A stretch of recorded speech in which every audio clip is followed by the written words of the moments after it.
You ever need to get away with a friend and have some like guy time, or if you're a girl watching, maybe some girl time or woman time, whatever women want to be called these days. I get kind of confused. Well, what do you do when you need to get away and have some bromance time or some galmance time? Geez, what do you call it now? Hey, I'm Bill and you're watching A Nose for Life. Today, Carolyn and my youngest daughter, Crystal, we're all headed towards Johnson City, Tennessee to a college there for an official school visit. But this week on A Nose for Life, we're going to be talking about, that's right, man time. You get the picture, you know, campfires and football and manly man stuff. But, you know, here's the thing. Why do men need men time? Why do oh, you get the point. And I can't imagine a better way to discuss manly men time than on a road trip with my wife and my youngest daughter.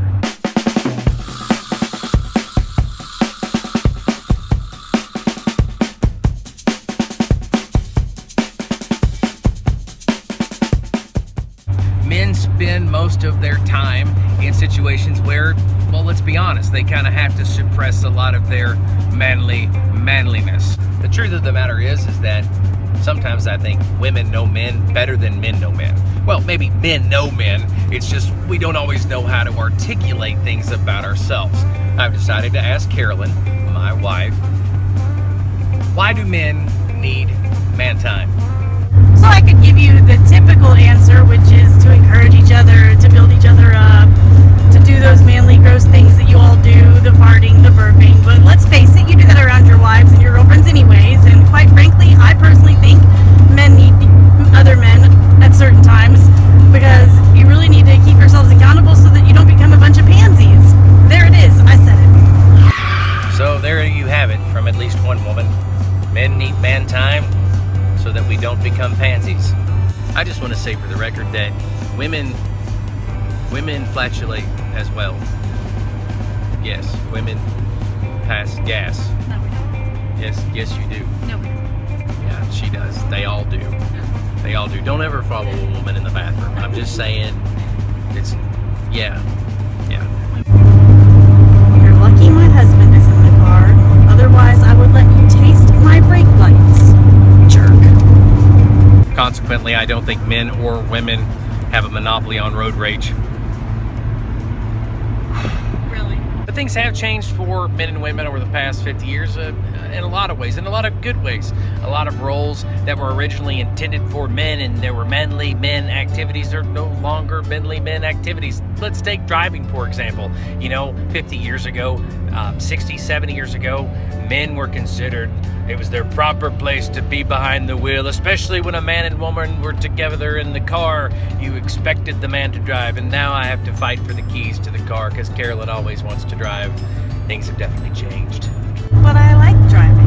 I just enjoy driving and I love road trips. What's so bad about that? And of course, there's nothing wrong with that because men and women are changing responsibilities every day, sharing responsibilities. So of course, there's nothing wrong with sharing the driving, especially when you're trying to make YouTube videos. Crest Drive, then turn left onto the I-26 East ramp. You know, sometimes GPS products are rude. You know, they need to make Siri or whatever voice with whatever app. Turn left onto the I-26 East ramp. It's doing it right now. They need to make the app understand what's going on in the conversation or what you're doing. For instance, we stopped. Head southwest on Suncrest Drive toward Roscoe She's Fitz still Road, doing it. Then turn right Turn right onto Roscoe Fitz Road. Why can't she know what I'm Head doing? southwest on City Oh my Business God, she Park won't Drive. shut up. Are you hearing In a this? quarter mile, turn right onto Bob Fitz Road. Whatever. I was a single dad for 5 years, and I remember pulling over to gas stations to change the diapers of my two kids at the time. And I remember how horrified I was when I walked into the bathroom and it looked like this. But for the previous several generations, it's been single women who've had to tolerate nasty bathrooms and dealing with raising kids all by yourself. So I'm glad that things have definitely changed. Men and women are sharing more and more responsibilities all the time. And I'm glad because it meant that I spent more time with my children than a lot of men from the previous generation. And I'm better for it, and so are my kids. It's great that men and women share more responsibilities, but that doesn't necessarily mean that I have to stop liking to do manly things. I'm not sure that we can all get on the same sheet of music about what that even means today. Doing manly things means different things to different people now. I think it's still important. I think it's still important for men to engage with other men and talk about manly things that only men can relate to and only men can understand. No different than women need to do the same. I think a lot of times in marriages and in relationships in general, we lose our identity when we cut ourselves off from other people. So after spending the day visiting ETSU with my daughter Crystal and my wife Carolyn, it's time for some man time, for some manly man time. However, I just want to say that this part of Tennessee is absolutely awesome. If you ever get a chance to visit the northeastern part of Tennessee, Bristol, Johnson City, around the Eastern Tennessee State University area, it has both the rustic qualities of Eastern Tennessee and Appalachia, but it also has a modern twist to it. So if you ever get a chance to get to this part of Tennessee, it's kind of northeast of Gatlinburg, northeast of Pigeon Forge, northeast of Knoxville. This is a great place. It's a great town, and it's a lot bigger than you probably expect. Johnson City's a pretty amazing place to visit, so please check it out. But I need some male bonding time. I need to get away. I'm tired of dealing with all these women. Sometimes when we get married, we forget that how important these kind of times are. And we find ourselves making all kinds of excuses as to why we don't get around to having guy time or gal time anymore, when it's very, very important to do so. I spend a lot of bromance or guy quality time with one of my very, very, very best friends, and his name is Ken Hartley. Yes, Ken is one of my very best friends, but here's the thing, it's not just because he's incredibly intelligent, it's not just because he's extraordinarily talented, it's not because he has one of the most beautiful families in the entire world, and yes, I'm talking about you too, Stacy, you're gorgeous and I love you. It's because Ken understands how valuable it is for men to get together and talk. You see, all of those press releases, all of those media releases from one of Ken's hundreds of projects that he's involved with, the bottom line is that's not Ken, at least not all the time. And Ken, just like you, just like me, he needs time to sit around a fire with his guy buddies and just be himself. You see, this has been going on for centuries. Men gathered around the flame, talking, grunting, having real conversations.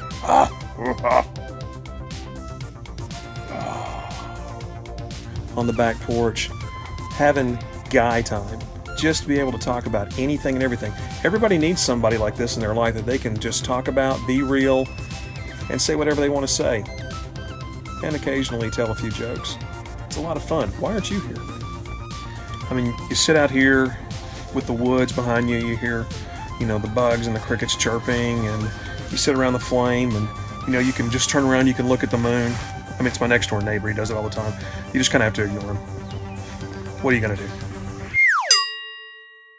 Now, as promised, I'm going to provide you with a list of reasons why you might be having a hard time with guy time or struggle in your bromance.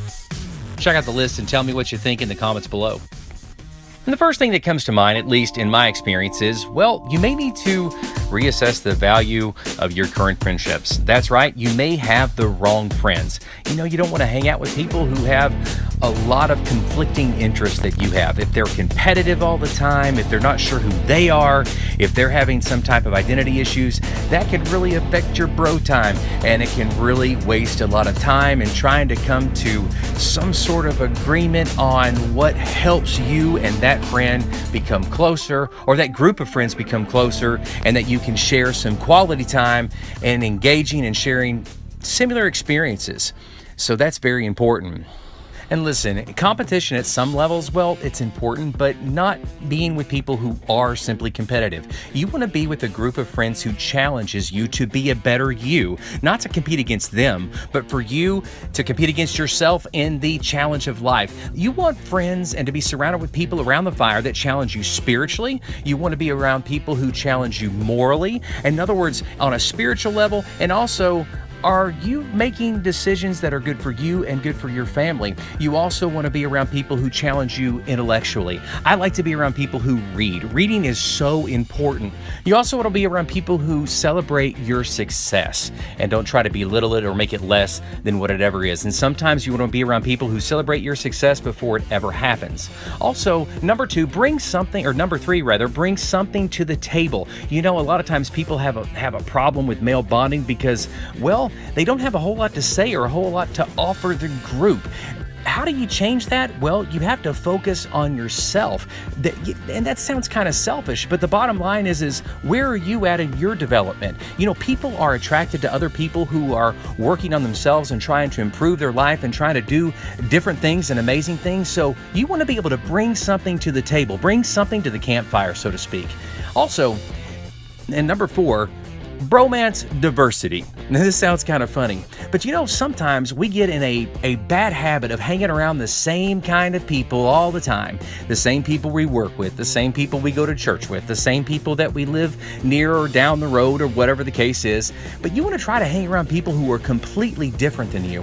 You know, a lot of the issues that we're having in the U.S. today and abroad, I think a lot of it could be solved if just people started diversifying who they hung out with. And that way, at least you could start listening to other ideas and other opinions. Now, this seems like it may conflict with something I said earlier about being around people who have a lot of things in common with you, but you know, you can have some things in common and have other things that are completely different. This will encourage you to do more things that you probably never considered. I know some of my friends, they're involved with activities and certain clubs and organizations that it's a lot of fun to be a part of. Experiences that I've never had, things that aren't necessarily a part of my background, so to speak, but they're fun. Again, you look at those factors. Are they helping you intellectually? Are they helping you morally? Are they helping you spiritually? And if it meets that criteria, it's a good thing. And you always have to consider that you might have to be the one in your circle of friends to take the first step. And that's a great way also to determine whether or not you're in a circle of friends that you can communicate with in a male bonding kind of way. You may have to be the one to take the first step. You know, here's the bottom line is that it was a week ago when we filmed the campfire version of this video, and it was Ken who called me and said, hey, come over, let's sit around the fire. Remember, you might actually be the leader of your circle of friends. So there it is. There's the list of 5 things that should help your guy time. But now what we're going to do is check back in at an earlier part of this video and see how things went with Crystal at ETSU. So today is my youngest daughter Crystal's first official trip to visit a college, and she decided to pick Eastern Tennessee State University. We were really excited about this. My entire life, I've heard nothing but good about ETSU, and so today we're going to get Crystal's first impression, and of course we have a lot more colleges to visit over the next few years, or next year, I should say, but we're going to get her take on Eastern Tennessee State University. Well, today we visited ETSU, my first college tour, and I'm actually really excited about it. The campus is beautiful, a lot of buildings, a lot of dorms, a lot of choices for different things. They offer the major that I'm wanting to have a career in, which is psychology. Our tour guide was great. I'm really looking forward to visiting more and coming back. Thank you so much for watching this YouTube video. Please help this YouTube channel take off. This is a different kind of YouTube channel, and we can't grow unless you help us. Please hit that subscribe button and like button and share this video. And again, I'm Bill Marion, and you're watching A Nose for Life.